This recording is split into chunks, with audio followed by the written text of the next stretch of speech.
You ready for a reboot? Welcome to the Sheila Mac Show, reality at its finest. History reminds us those hit hardest often become the change makers. This year, we've all hit crazy economic, social, and emotional rock bottoms. We all get knocked down. Something hits globally, locally, personally. It affects our health, finances, our relationships. We have to recreate a business or career. Each show, Sheila and her special guest will be sharing their reboot stories, guiding you with real solutions to upgrade and up-level emotionally, mentally, physically, spiritually, and financially. Here on NBC's KCAA Radio. If you're ready to pull yourself up by the bootstraps and bra straps, enjoy a listen. Here's Sheila. Welcome to the Sheila Mac Show, reality at its finest. Here we have real people sharing real stories and actionable steps to help you reinvent, rebuild, and reboot your business and personal life on your terms. I'm your host, Sheila Mac, and today we have special guest, Sydney Weiss. Sydney is a lawyer and the producer behind Seek the Joy podcast and Stories of Inspiring Joy. Every week, Sydney sits down with thought leaders in health, wellness, mindfulness, and empowering conversations, as well as heartfelt storytellings on all the things like self-love, joy, connection, empowerment, and wellness. Sydney's greatest mission is to uplift and empower others to find their authentic voice, encourage them to step into their vulnerability and courage, all to seek their joy and bring about a greater world. Through Seek the Joy and Stories of Inspiring Joy, she's been able to do just that. All right, welcome to the show, Sydney. Thank you for having me. I'm so excited to talk to you today. And this show actually came about from my new best-selling book, Bootstraps and Bra Straps, the formula to go from rock bottom back into action in any situation. And this last, 13, 14 months, we have had situations that are unimaginable that we could not even fathom before. Yeah. And so I like to start off with maybe if you have a time in your business or personal life where you had to overcome a tough situation and how you got back on track. There's been so many. I think we all face these moments of adversity, of challenge.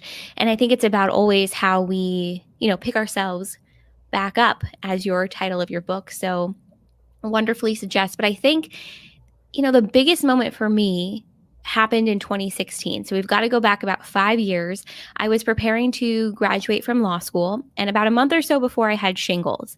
And it was kind of the first time my body sort of spoke to me and said, hey, you need to slow down. You're really stressed out. Maybe things are you're not moving in the way that you're supposed to. And I was 25 at the time, and I kind of thought really not much of it. I figured, it's a health thing that comes up, as one does. I graduated from law school. Shingles was gone. I sat and studied for the California bar exam, which at the time was 3 really gruel, very intense days. And you study for about 10 weeks. And I had put my mind and my body through the ringer, studying, upwards of 16 hours a day, not taking breaks, not nourishing myself properly, not seeing the sun. I just was so afraid of this exam and in such deep fear. And so by the time I sat for the bar exam in July of that summer, I came out of that experience the sickest I had been in my entire life. I had, my health was not where it was supposed to be. Mentally, I wasn't in a good place. A month later, I had appendicitis. So again, my body was like, hello, wake up. Like, this is not great. You're not taking good care of yourself. You're not tuning in a way that you needed to. That still was not the wake-up call for me. It really wasn't until November when I found out I did not pass the California bar exam, that I finally got it. That everything in my world, the way that I saw it, kind of was my rock bottom. Because for my whole life, I had based who I was and my self-worth on the external, on how I performed on an exam, what school I got into, what other people thought of me. And here I was, I didn't pass this licensure exam that I needed to practice law. I had been preparing for it my whole life. I was really sick and still recovering from surgery and having a really difficult time. And it wasn't until about a month or so later when I realized, okay, we have to pick ourselves back up and figure this out. I'm a big believer in allowing yourself to experience whatever emotions you were experiencing in the moment. So for me, it was really important to feel bad and to feel that shame or feel that embarrassment and feel that disappointment. And then I decided, okay, let's move through this. I went through a sort of 9-month metamorphosis and journey with myself, learning to take better care of my health, learning to take better care of me mentally, emotionally. And so by the time I sat for the bar the second time in July 2017, was a totally different person. I was not in fear of this exam. I was like, I'm going to conquer you. You're not going to conquer me. I'm going to conquer you. And I really had to learn how to shift my mindset in a really powerful way so that I was able to move forward. It wasn't until about 2 months after I sat for the bar that I had this idea. I really wanted to connect with other people who had similar stories and experiences, or who are doing what you and I are doing right now, Sheila, and just having a really wonderful conversation. And I thought, I'm going to start a podcast. That's what I'm going to do. And so within 2 weeks, I launched Seek the Joy podcast. I had the idea, the name, the whole thing. And for me, Seek the Joy has really been this incredibly healing journey and experience. In November of 2017, I found out I passed the bar exam, so I became a lawyer, which was a huge moment for me. But my self-worth was no longer wrapped up in how I performed. So I knew even if I didn't pass, I would be okay. I would figure it out. I would pick myself up and do it again. So my journey of having this podcast, which has come from my rock bottom moments and learning how to pick myself back up and continue to seek my joy, has really existed simultaneously. So it's been really wonderful. Wow, that is quite a journey. And anybody who passes the bar, hats off. I know my best friend took it a few times, I think, and finally passed it. It's really tough. It is extremely tough. And, more than anything, I think it's a mental game. Obviously you need to show you are able to retain all this material and apply it. But ultimately, given the way it's set up, it's all about your mentality and your ability, I think, to push through and believe in yourself more than anything. So yeah, it's not uncommon, I think, too, to take it more than once. So hats off to your friend too. That's incredible. Yes, yes. So I am wondering now, you've been doing the Seek the Joy podcast and Inspiring Joy. Yeah, stories of inspiring joy. I've been doing Seek the Joy for about 3.5 years, and I've had stories of inspiring joy for about a year. And stories of inspiring joy was really based on a series I had on Seek the Joy for about 2.5 years. It was called The Power of Storytelling. And people would come on and just share who they are and share their story uninterrupted. And I loved that series on the show because it was so healing and cathartic for people to come on and share either a moment of adversity or something they overcame, how they wrote their book, their music, poetry, whatever. And then 2020 hit, and this series was booked 10 months in advance. And I was like, this is not sustainable. I can't have someone signing up in February for something to come out in November. So I thought, all right, we're going to start a second podcast. And so that's how Stories of Inspiring Joy was born. We're about a year into it. I've shared over 100 stories, and each one is really powerful and has left a wonderful impression on me. So it's been fun. Wow. Now, how does that come into alignment with your law business now, with what you're doing for work? How do you balance those two? It's an interesting journey, balancing both being a lawyer as well as a producer and podcaster. But truthfully, it has been such a beautiful compliment, and I wouldn't have it any other way. When I was 12, I was one of those kids who just decided they wanted to be a lawyer. I had no real reason. I just woke up one day and I was like, I'm going to be a lawyer. That's what I'm going to do. And so everything I did, from that moment on was to get me to law school. And it really wasn't until the last year when I sat down with myself and I thought, why law? Why did I go to law school? And I realized from a very young age, I wanted to be an advocate. I wanted to be an advocate for myself. I wanted to be an advocate for others. And when I was 12, the only model I had for advocacy were lawyers. I didn't know that you could be an advocate through storytelling, through creating intentional spaces for people to really show up as who they are and to shine, I think, their light the brightest. And so for me, I'm now figuring out I really want to be an advocate through storytelling, and I want to be an advocate by creating this space I've created with the podcast. And so it's really been a beautiful compliment, having both at the same time. Yes. Lots of things I learned in law school and use in my everyday life, I apply to, being a podcaster and a producer. And it's really, it's been a beautiful compliment for me. But stepping into that knowing about advocacy has been the biggest game changer for me, because it makes me understand a little bit more about myself and why I'm doing this, and why it's also important to me. I think that's the key, is when you are doing your work and you're on purpose to help other people, then you wake up and you have this reason for getting out of bed. It's just a different thing, and everything that you need shows up. The time you need, the sponsors, whatever you need to continue, always shows up in perfect time. And so it's kind of going with a heart-based business, heart-based work, and how that can connect to everything that we're doing as an advocate. You're helping people in all you're doing. Now, how does your self-care, how does that look now that you've, got your degree and you're working and you've got some balance going? Are you able to take care of your health and find time for yourself? Like anything else, it's a constant journey. It's a constant process, and it's been a journey with a lot of trial and error, if I'm going to be very honest. I think now I'm in the best place with my health than I've been in a really long time, and it's because I've had to be very intentional about it. I am somebody that when I get an idea and I want to do something, I rush to that computer and I sit there forever, and I've really had to teach myself, we need to take breaks. You need to walk. You need to move. You need to eat. You need to drink water. And so sometimes, I've got to set a reminder on my phone to make sure I do it. But I definitely think I'm in a much better place now with my own personal self-care. And, through the podcast, I've had so many conversations with people about their self-care and what does that look like. And what I'm really learning is self-care is really holistic. It's mind, body, and soul. It's so much deeper than what we often talk about in mainstream media or society. And so for me, having that lens and knowing that self-care is going to be holistic and needs to be holistic has actually helped me to alleviate any pressure that I might have put on myself. Often I think, especially when you're in a self-care, self-love journey, learning to speak to yourself with more kindness. If you have a day where you fall off the wagon, you feel really bad about it. You're like, I put in all this work to mess up this one time. The truth is it's a journey. You go up and down, you have highs and lows. And so giving myself that level of grace and patience has been huge, and knowing you can just try again tomorrow. So I've definitely gotten so much better, treat myself with a lot more kindness than I did probably when I was in law school or even undergrad. And it's made a huge difference, but I am constantly learning just to go with the flow and not be so hard on myself.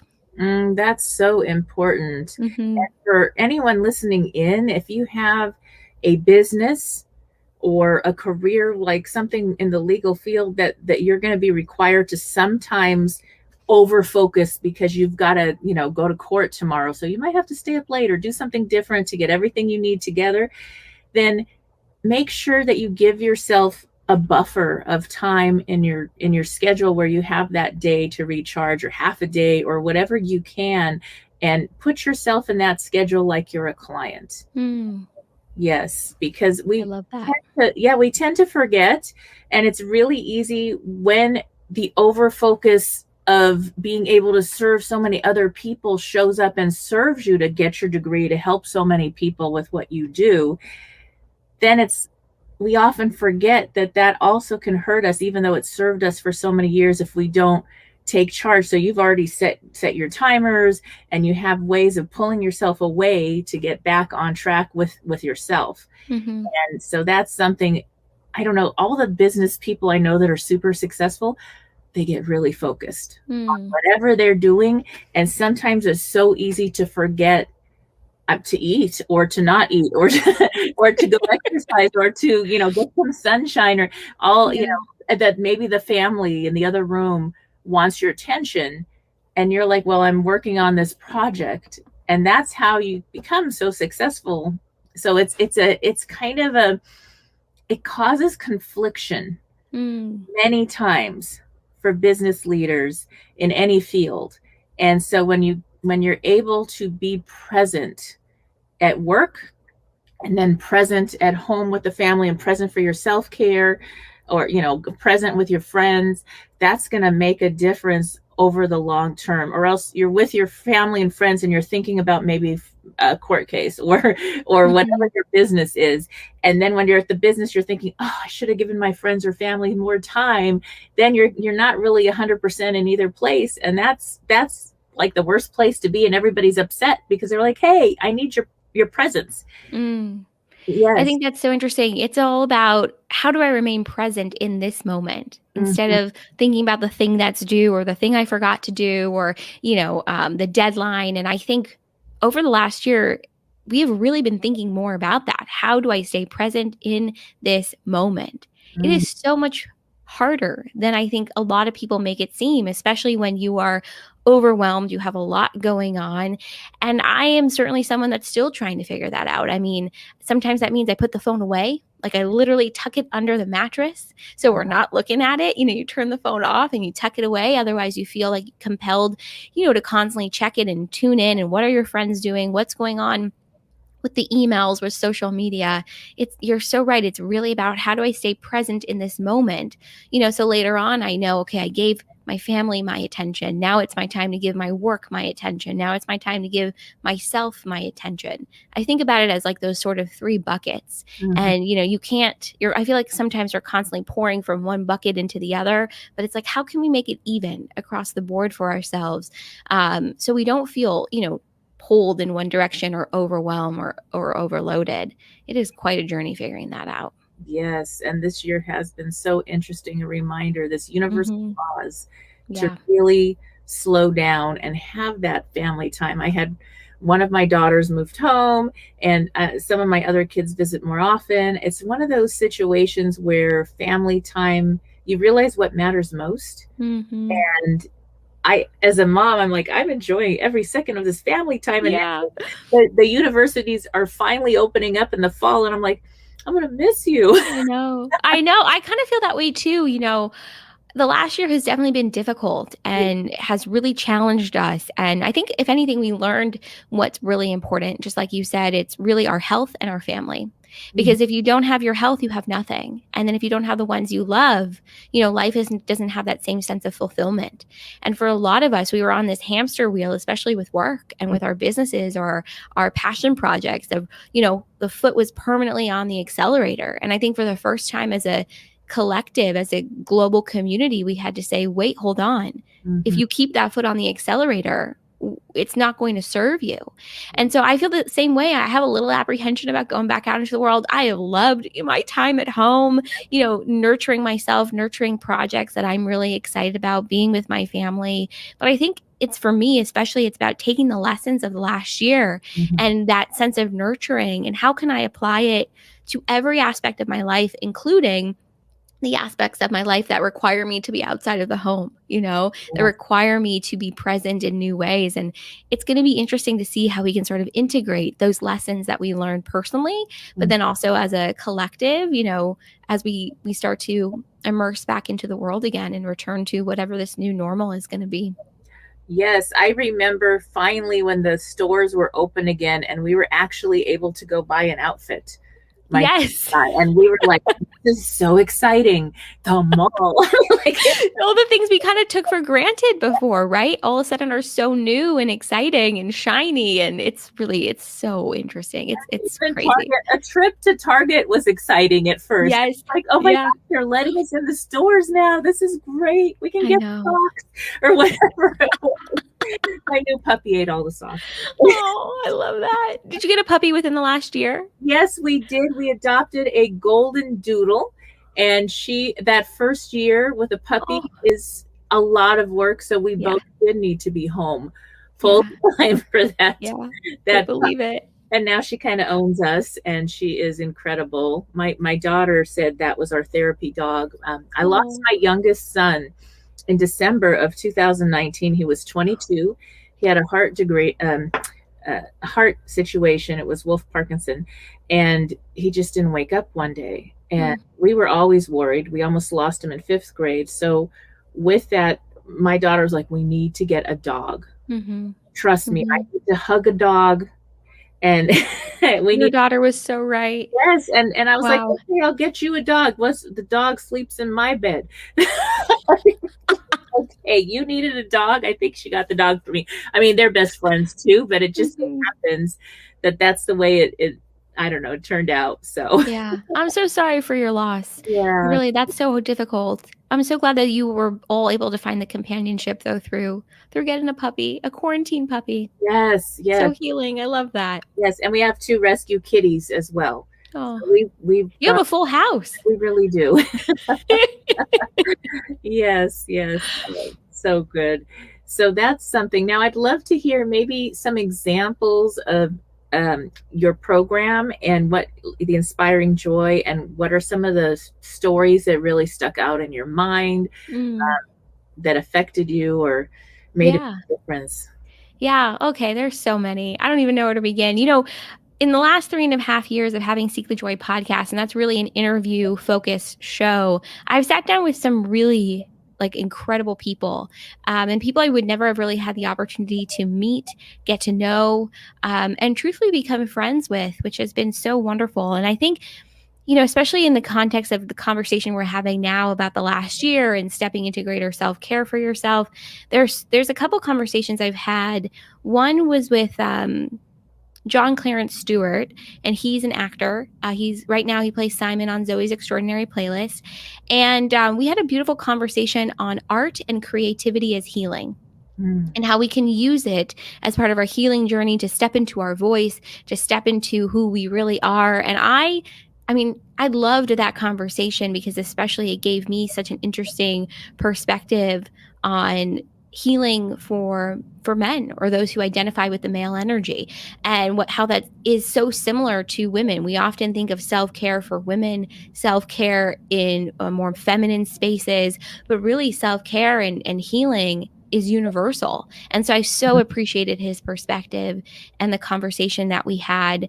Another conversation that has really left a profound impact on me is with this woman. Her name is Audrey Ori, and she's a publisher. She has a publishing house called 13th and Joan. She's phenomenal. We had a wonderful conversation on why now more than ever, we really need to document our own stories, and how powerful it is to take control of your narrative and write it down, paint it out, dance it out. I think especially in the last year, we're learning, write down how you're feeling, write down what you're experiencing. And it's so powerful. And for me, it just really confirmed, our conversation really confirmed for me why I do this second podcast, Stories of Inspiring Joy. I'm such a firm believer that we all have a story to share. We all have a voice that's really meant to be heard. And often we don't know that we are empowered to share our story. Sometimes we think, oh, it's reserved for like a celebrity or someone who's really well known or someone who has really undergone tremendous adversity. The truth is, your experience is important. What you experience every day, how you see the world, what has happened to you, how you move through it is important. And I think it's meant to be shared, because when you share your story, you have no idea the impact that really it's going to have, not only on you, but also on someone else. And so for me, that's really where Stories of Inspiring Joy comes from. And recently we just had this woman come on and share her story, and she actually did it with her counselor who helped her heal while she was, I think it was dissociative identity disorder. I believe that's what she was experiencing, or what she has. And the story they share of how they worked together and she healed, and how this woman who served as her coach through all of this, or her therapist, also has her own sense of healing through working with clients. It blew me away. There's been people who have come on and shared their music, like how they wrote their first album. And I was like, oh my God, not only is your music so beautiful, but to hear the story of what inspired you to share your music in this way. It's blown me away. So those are just a few examples. But when I tell you, I am just so honored to share these stories and to have conversations with people. Sheila, you shared your story on Stories of Inspiring Joy, what brought you to writing Bootstraps and Bra Straps, and you have an incredible story. So for me, it's been a huge honor. And if you had told me this when I failed the bar the first time, that I would have been able to create 2 podcasts now that provide opportunities for connection and storytelling, I would have laughed. I would have said, no way. There's no way at all. So Right. it's been a huge honor. Absolutely. That's your art. That's beautiful. And there was all the things that you told me, all these different people you interviewed, it was how they were sharing their voice, their art, through writing, through art, through singing, through whatever they're doing to be an advocate for others, all those things. And I think about when we are children, we have that, we play. You think of the masculine energy, I don't know, and the feminine, it doesn't matter. Some of us I was a sports kid. I was I loved sports. I didn't want to be benched. I wanted to go play sports. You wanted to be on the field. I want to be on the field. I may not play well, but I want to go play. And so that was me. But the thing that happens is we grow up. We take a big test. We go to school. We get the job. And we forget to play. We forget to fuel our own souls. And then there's resentment because we've lost that. That's the joy, that essence, that really, if you love to swim, that's your release. That's your meditation and motion, whatever it is. If you give that up because you're a grown up, this crazy or some kind of rule, you can't dance anymore in public because that would look weird, or whatever it is, just you're off key, so what if you want to sing. So, I think what you just said is so on point. If you are just tuning in, this is NBC's Sheila Mac Show here on KCAA Radio, the station that leaves no listener behind. I'm your host, Sheila Mac, and today we have a special thank you shout out to the sponsor of this episode, and that is Davy Piper. Davy Piper is a women's essential and intimates company that gives women unapologetic confidence, style, and comfort, no matter age or body type. Davy Piper celebrates the stories of remarkably brave women through their products. Each woman has a different story to tell, but they all seek to leave the world better than they found it, with premium clothing designed to make women feel as amazing as they are. Davy Piper's mission is to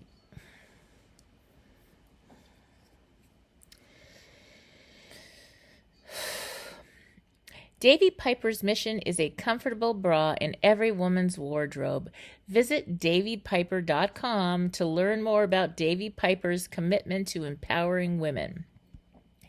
What I find most comfortable and amazing about this product is they have premium super soft fabrics, including bamboo and organic cotton.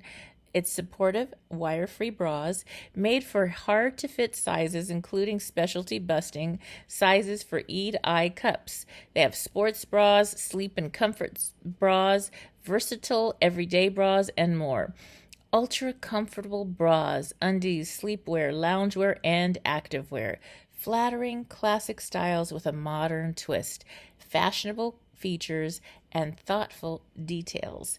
So, try davypiper.com to get your comfort on this season, and you can go to davypiper.com, davypiper.com, and use code Sheila Mac 20. That's discount code Sheila SHEILA Mac MAC 20, Sheila Mac 20, to save 20% on your purchase.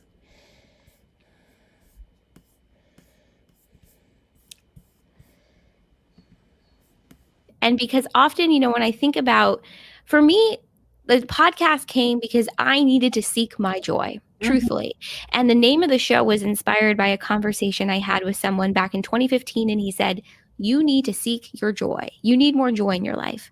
And at the time I thought, are you crazy? I'm in law school. I'm just trying to I'm trying to pass this bar exam. I'm just trying to become an adult. A serious adult, as you put it, which I think is so perfect, because we often think, when we reach a certain age, we have to be serious in order to be taken seriously. We think we have to present ourselves a certain way in order to be accepted. The truth is, who you were as a kid what you love to do, if you loved playing, sports or rolling around in the mud or doing something with clay and Play-Doh, you were tapping into a part of yourself that was often, I think, the fullest expression of who you were, what you really loved, how you wanted to express yourself, how you wanted to share who you are with the world. And you're right, as adults, we forget that. And I certainly forgot that. And I think that's in part why I didn't pass the bar and why I had all these health issues, is because I was too serious. I was like gripping way, way, way too hard and not letting myself be in the moment, not letting myself experience life, have joy, enjoy my life. And so I think, what I've learned, especially through the podcast, is if you can think about what you loved to do when you were younger, when you were a kid, what made you happy, what you could spend hours doing, if you can now incorporate that into your day-to-day life as an adult, you will be so much healthier, so much happier, and you will actually enjoy what you're doing. I had a conversation recently on Instagram Live with this woman. Her handle is The Playful Warrior. She's all about how we can incorporate play into our lives as an adult. And I loved it. It's about expressing your creativity and doing it without self-judgment. Like what you said, like, what are people going to think about me? Honestly, I'm at this point where it's like, who cares? If it makes you happy and you love it, keep going, keep doing it. That's really all that matters. So learning to bring joy and more play into your life as an adult, it's huge. It's so huge. I think about relationship work when I work with couples. And what happens is they stop having that joy, the playfulness, the fun of a relationship. The dating stops, they get married, they have responsibilities, they have bills, children show up, and then they have to be parents and serious, and they've lost the most important thing. And the whole romance, the love part, is the laughter and the joy in the little things, in the real, taking a walk as a family together or as a couple, and enjoying those times and playing and having fun. That's what makes the relationship. And when that stops, it kind of dies, because it's just work, no fun. We have to have some fun. And I think it's so interesting, especially in the last year, people were taking walks as a family and going out and playing board games and watching movies together. I mean, before last year, I can't tell you the last time I had played a board game. I mean, not in a really, really long time. So doing things that brought you together, especially with those you loved. I know a lot of people spent the last year alone, especially if you lived alone, which, I mean, I can't even imagine. I feel very lucky that I was with my family. But bringing back that sense of play and connection and having fun together, it makes a huge difference. And then teamwork, working with your teams, with business. If you can bring fun, now we have to maybe start going back to the workplace instead of the Zoom calls where we don't have to wear pants if we don't feel like it. Now we have to get dressed up and go back to work. And people have gone through so much that if there can be a team meeting that's just positive and fun, if there can be things like that, especially during this time, it's going to make all the difference in productivity, in people wanting to show up and feeling a sense of community at work that we really need. There's a lot of division right now on our planet as well. And so when we can come together, I think that's going to heal everything and cure all this crazy virus and everything else, is when we all come together. And so that starts, I think, from home, then to work, to the community, ways that you can help other people. And the podcasts that we're doing right now, I believe everybody listens in and they hear what they need to hear, and it shows up in perfect time. I think so too. That's so interesting. You brought up about work and productivity and returning to the workplace. I recently just had a conversation for Seek the Joy with Scott Shute. He's the head of mindfulness and compassion programs at LinkedIn. And my biggest takeaway from that conversation, he's all about mainstreaming mindfulness and operationalizing compassion, meaning bringing our mindfulness practices into the workplace so that we can show up as our full selves. And I think think pre-pandemic, so many of us were not showing up as our full selves, especially at work. And you weren't bringing in what you were passionate about. You weren't bringing in your mindfulness practices, your self-care, your joy. And I loved my conversation with Scott because it's all about, if we can show up as our full selves in the workplace, we're not only going to enjoy it so much more, but then we just start to develop this greater self-compassion. And compassion really has to also start at the top with leadership within any organization. And so that was just such a valuable conversation for me, especially as we begin this transition, moving back to a workplace and not being on Zoom calls as much, which that's going to be an adjustment in and of itself. So there are so many incredible people out there who are really, I think right now, talking about exactly what you spoke of too. And I'm really lucky I got to have that conversation with Scott for Seek the Joy, because being able to step into mindfulness and compassion so we can change work and how we show up at work, I think it's going to usher in a new way of thinking and a new way of being, especially in the workplace, because I don't think people want to work the same way they were before. I think things are changing. I think it's nice in a way for some people it was really hard, but to be able to be home with the family, if you have family, to share what you're doing for work with your loved ones so they can kind of understand. Sometimes you show up at home and you're like, oh, this happened at work, but they don't have a clear understanding of what work really entails, what it's like, what's required. And it's almost like if you have young children, they don't have an idea of what it's going to be like once you graduate. And so that's, to me, that's a bigger education than the textbooks and the stories. Also, like the stories that you have where people share their stories, those stories are the living history. We're in like some historic times right now. Yes, we are. And to understand these stories from a place where there's emotion, where we're not, like you said, we're not holding our emotions in, and people are sharing what they experienced, what they went through, how they got back on track. And that inspires other people and helps them so they can share their story and not hold it in. And it just feels There's a beautiful domino effect that happens when you share your story. And I'll share this story of that domino effect. It was about 4 or 5 months into having the Power of Storytelling, which is the series that inspired Stories of Inspiring Joy on Seek the Joy. And someone had come on and shared their story. And I got an email from somebody in Germany who said, hey, I just heard this person's story. It really resonated with me. Could I share my story? And I said, please, I'd love for you to, of course, share your story. So a couple of months later, their episode goes live. They share their story. Somebody from Australia reaches out and says, I heard this story. It was really inspired. It reminded me of this instance in my life. Can I share my story? And I was like a year into doing this podcast. And I sat there and I was like, what? You're telling me somebody in the United States shares a story which inspires somebody in Germany, which inspires somebody in Australia. It blew my mind. And I really understood in that moment the domino effect and how inspiring it is when you really, it takes a lot of courage, I think, and a lot of bravery to step into a space where you are sharing your story. We often fear what it means to be vulnerable. We fear judgment. We fear rejection. And so for someone to come on and share their story and for it to inspire somebody else to share theirs, I was like, this is it. This is why I'm doing this. And it all just sort of made so much sense to me in that moment, because we often think we're alone in what we're experiencing. We think nobody else has these emotions. Nobody else has been in a situation like this. I think especially if we feel isolated in what we're experiencing, we don't know that we're not alone.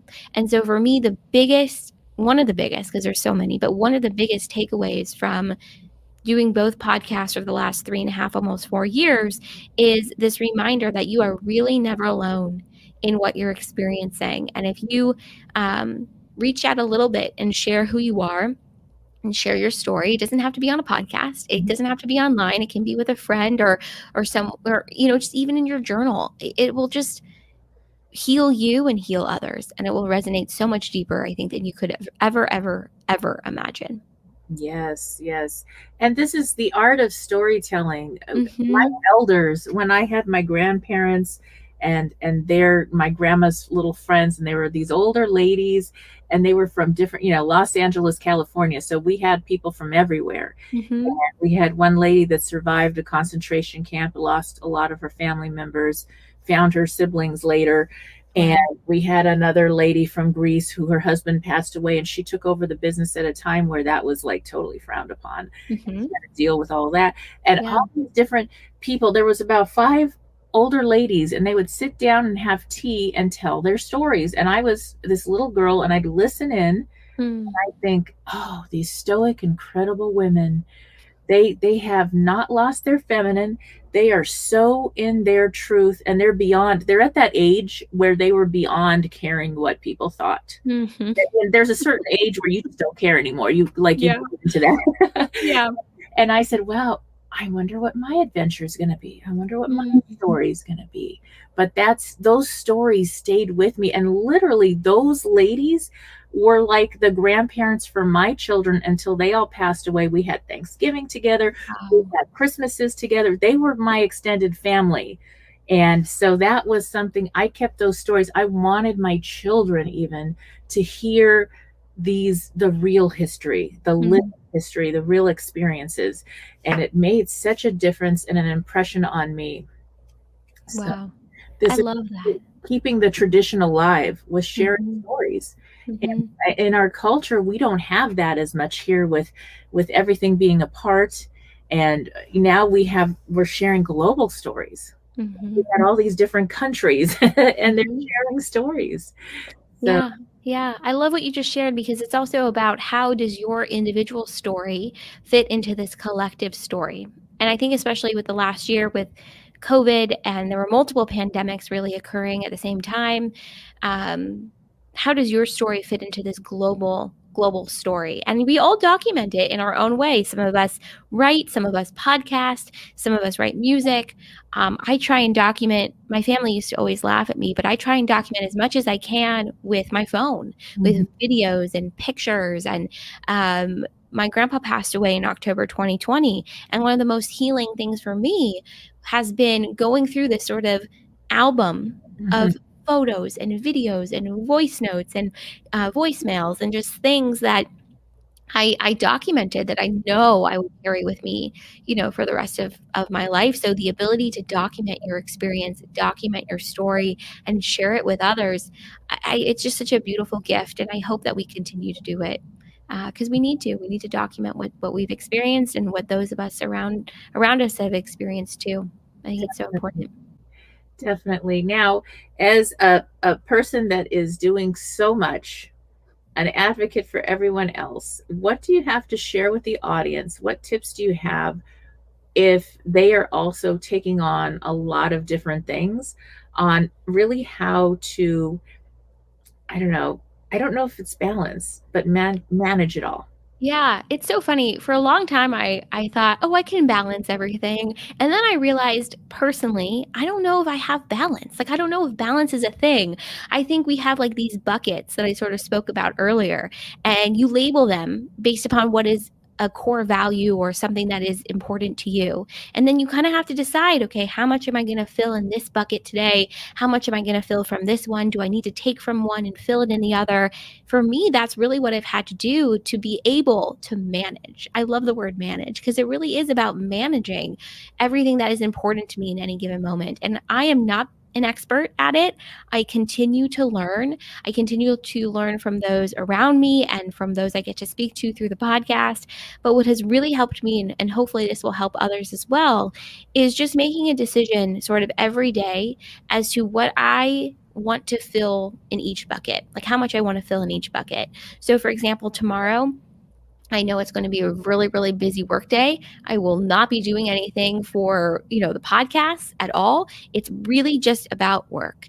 And then I know as the week goes on, I know, like, for example, on Thursday, I really want to make, touching base with my friends and calling somebody up and touching base and how is everybody? That's for me is a priority. So just managing my time in a way where I'm prioritizing things, I'm figuring out how much I want to fill each bucket. For me, that has been huge. And writing everything down. This is like I'm so old school in the sense that I have a calendar that I write things down in, right? Yep. Like I don't just use the iCal on my phone. Like Me you too. too. Like I have to write everything down so I know, what I'm working on, what I, need, how I need to prioritize my time. Otherwise, it is just pure overwhelm. So writing it down, deciding how I'm going to fill in those buckets. And then this is the key for me, knowing it's not going to go that way, like knowing it's not going to be exactly how I planned, knowing it's not going to be perfect, and just kind of going with the flow and knowing I can carry something over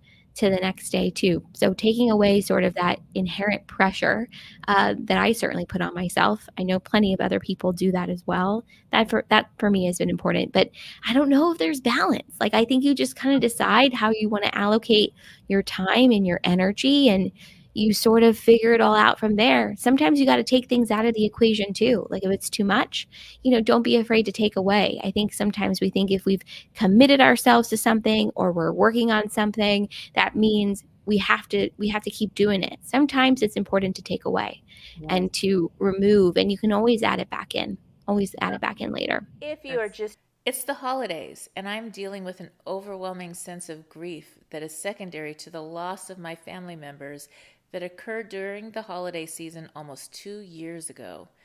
I'm attempting to resume my family traditions with a smile on my face, but my heart is troubled and sad.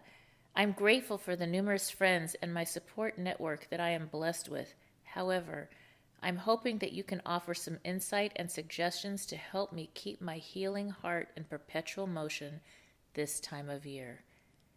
Thank you. Sincerely, Blue Christmas. Dear Blue Christmas, I'm so sorry for your loss. Losing more than one family member during the holidays is very difficult. I can't imagine. And one of the things that has helped me get through holiday seasons, because I've lost quite a few family members myself, was to change my holiday celebrations, to celebrate my loved ones that have crossed over in a different way, gave me a new tradition. And that may help you as well. I'm not sure how you celebrate your holidays or how you did in the past, but save a place for them at the table, maybe have a ceremony for them and send them love, and then stop and pause for a moment before you plan your holidays this season and think about what, if they were living with you today now, what would they want for you as your relative? What would they want to see for your happiest holiday this year? For myself, with my children, I think what I would want for my children is for them to continue to celebrate and live their best life every day, including on the holidays. And I would appreciate their memories and thoughts of me. So I think that may help, and just forming new traditions, because whenever there is a life shift, whatever it is, divorce, or kids grow up and they have their own family units, they can't travel to see us, whatever it is, our holidays are going to shift over time. And grieving a loss of more than one loved one is the hardest, for sure. Yet these are things that are going to happen. And so to have a new form of holiday will make a big difference for you. I hope this helps. As always, I wish you life, love, laughter, and light. Thank you for listening to Dear Sheila. If you are just tuning in, this is NBC's Sheila Mac Show here on KCAA Radio, the station that leaves no listener behind. I'm your host, Sheila Mac, and I have some news for you. Yes, you. I'm celebrating my 3rd year now on the station, and will be expanding the show to a global network as well.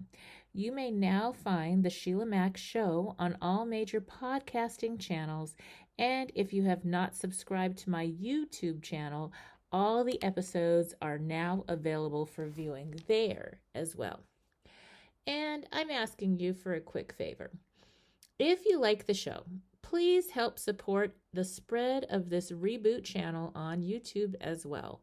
My goal is to help as many people as possible through our interesting times to rebuild, reinvent, and reboot your business and personal life.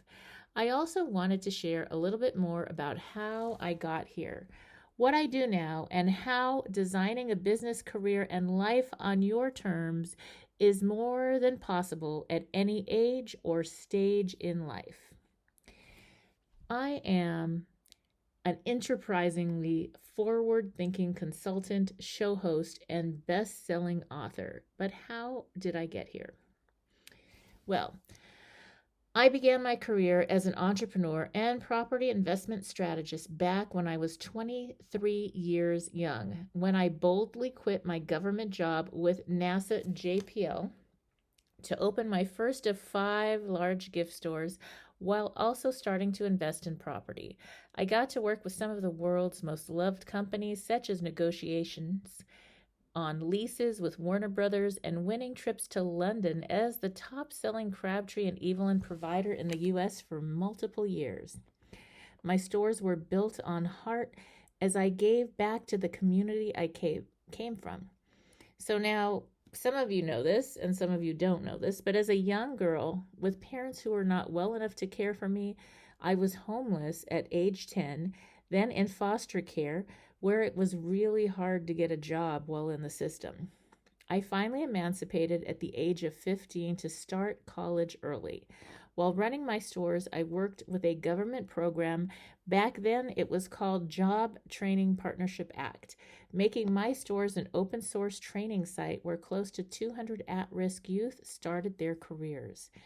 Yes, I began my career helping business leaders and working professionals to design a life they love where they can have success in their careers and get to the business of life. See, a funny thing happened along the way. When I first opened my gift store, it was kind of crazy because I was this young upstart. That's what a lot of the store owners called me. My first store was in Montrose, California, in this sweet little hometown shopping park with other stores and restaurants nearby. And so I was the young upstart that didn't know what she was doing. At least that's what everybody said. And I didn't really care what they said. At that age, their opinion was like, I don't really care. So that was probably a really good thing because I stayed focused on what I needed to do. And I had negotiated to lease out a 5,000 square foot gift store that needed a lot of work, and I got free rent and for about 6 months, and I had to start making the rent, which was $5,000 a month, which was a lot of money back then, $1 a square foot. And so I had to learn and relearn. I finally did hire quite soon in the game. I did hire a marketing expert, branding expert, I guess back then. And that lady really helped me to figure things out when I first started. And when you first start a business, especially when you're young, it was like I had no idea what to do, but I needed to learn because my rent was going to start coming due every month. And over that time, I started having more success. I did crazy things like stayed open until almost midnight every night, along with the restaurants who were very close to my store, while everybody else closed shop at about 5 or 6 p.m. So I was making more money from the start, and I just really, my store was to help my kids, and the products I sold was whatever the community wanted. I sold lots of things to people in the entertainment industry. I worked with cruise ships. I worked with many different people in the community. And later on, the store owners actually came to me and asked me if I would consult them and help them. I actually started buying my other buildings because I didn't like the idea of paying rent for years and years and years and not building equity. So I did get my real estate license through that and invested and bought my other 4 store buildings. And lots of the other store owners worked with me, paid me to consult and help them do what I was doing. And I didn't really even know it was called consulting. I just knew figure it out, I guess. And so that's how I started my career. And now, I raised 6 children, all that, and now they're grown. And so I get to come to work every day and do what I naturally do best as an enterprising and forward-thinking business leader. Through my show, courses, and live events, I guide entrepreneurs and working professionals like you through the profitable steps of building a business, creation to expansion, marketing from planning to implementation, wealth preservation through strategic planning and, yes, real estate investing, and lifestyle design so that you can earn more while getting back to the business of living your best life. So I do invite you to tune in here to KCAA Radio, and also I would really appreciate it if you went to my YouTube channel, Sheila Mac Show, and gave a subscribe and a listen to some of your favorite shows. And I do have some other exciting things, including a free gift to thank you. So if you go to www.sheilamac.com, that's SHEILAMAC, SheilaMac.com, there you can get a free gift to get started on your reboot this year. And now back to the show. Okay, thank you guys. Bye-bye. All right, if you're just tuning in, this is NBC Sheila Mac Show here on KCAA Radio, the station that leaves no listener behind. And we are also streaming to YouTube at Sheila Mac Show and all major podcasting channels. And we'll be visiting some other special shows. I have switched to all natural beauty. So if you'd like to learn more, go to SheilaMac.com and click on Natural Beauty to learn about Beauty Counter. And that is something I'm now repping, but I also am only using the Beauty Counter all natural products. It has made a huge difference in my complexion and is a wonderful way to just only have natural products on your body. You can also go to beautycounter.com/Sheila, SHEILA, Mac, MAC. But the easiest thing to do is just go to SheilaMac.com, SHEILAMAC.com, and then look for the Natural Beauty tab. You are tuning in to the Sheila Mac Show, where we answer real questions with real solutions to help you reboot your business and personal life. Now, I have reminded you about my new best-selling book, Bootstraps and Bra Straps, the formula to go from rock bottom back into action in any situation. And the core of that book is lifestyle design. So it's going through chapters of different things that happen in everybody's life to one extent or another.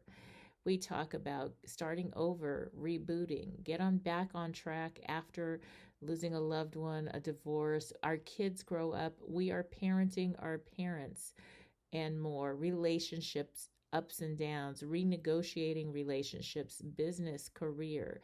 And every time you have a life shift, you have the opportunity to redesign your life. And so the main focus is every chapter will help you reboot through where you are. You go to the chapter that speaks to you during this time in your life, and then you go to the main focus of the book, which is lifestyle design and getting back on track. But this time, the difference is you get to live life on your terms. All right, so to learn more, go to SheilaMac.com. My name is spelled SHEILAMAC.com. And there I also have a free gift for you. Looking forward to seeing you there. And as always, I wish you life, love, laughter, and light.